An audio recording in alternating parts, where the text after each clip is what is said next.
Pendant les premières années après la conquête, le commerce des esclaves est florissant, et les esclaves changent souvent de maître.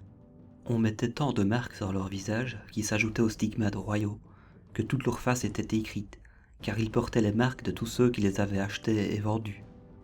On les marque au fer sur le visage, et on imprime dans leur chair leur propriétaire. Ils vont de main en main, et quelques-uns ont 3 ou 4 noms, de façon que le visage de ces hommes qui furent créés à l'image de Dieu a été, par nos péchés, transformé en papier.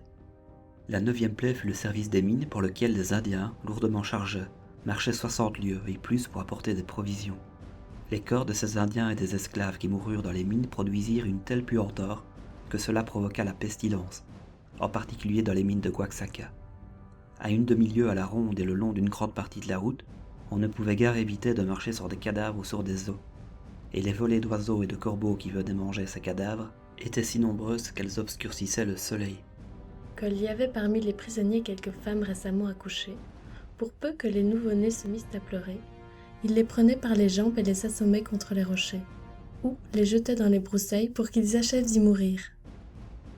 Tandis que le contremaître restait dans la hutte ou la cabane avec l'indienne, il envoyait le mari extraire de l'or dans les mines, et le soir, quand le malheureux revenait, non seulement il le rouait de coups ou le fouettait parce qu'il n'avait pas rapporté assez d'or, mais encore, le plus souvent, il lui liait les pieds et les mains, et le jetait sous le lit comme un chien, avant de s'allonger, juste au-dessus, avec sa femme.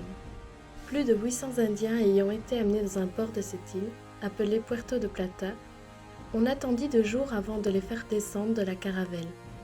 Il en mourut 600, qui furent jetés à la mer. Ils roulaient sur les flots comme des madriers.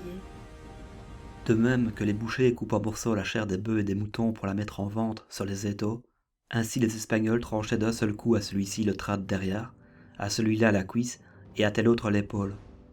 Ils les traitaient comme des animaux, privés de raison. Vasco fit déchirer par des chiens une 40aine d'entre eux. Et ce Diego de Landa dit avoir vu un grand arbre près de cette localité, aux branches duquel un capitaine pendit un grand nombre d'indiennes, et à leurs pieds il pendit aussi les petits-enfants. Le XVIe siècle aura vu se perpétrer le plus grand génocide de l'histoire de l'humanité. Mais ce n'est pas seulement parce que c'est une rencontre extrême et exemplaire que la découverte de l'Amérique est essentielle pour nous aujourd'hui. Depuis 1492, nous sommes, comme l'a dit Las Casas, en ce temps si neuf et à nul autre pareil. Depuis cette date, le monde est clos, même si l'univers devient infini, le monde est petit, comme le déclarera péremptoirement Colomb lui-même.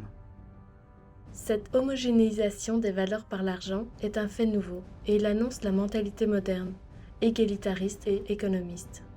En l'absence de statistiques contemporaines, la question du nombre d'Indiens tués pouvait faire l'objet d'une simple spéculation, comportant les réponses les plus contradictoires.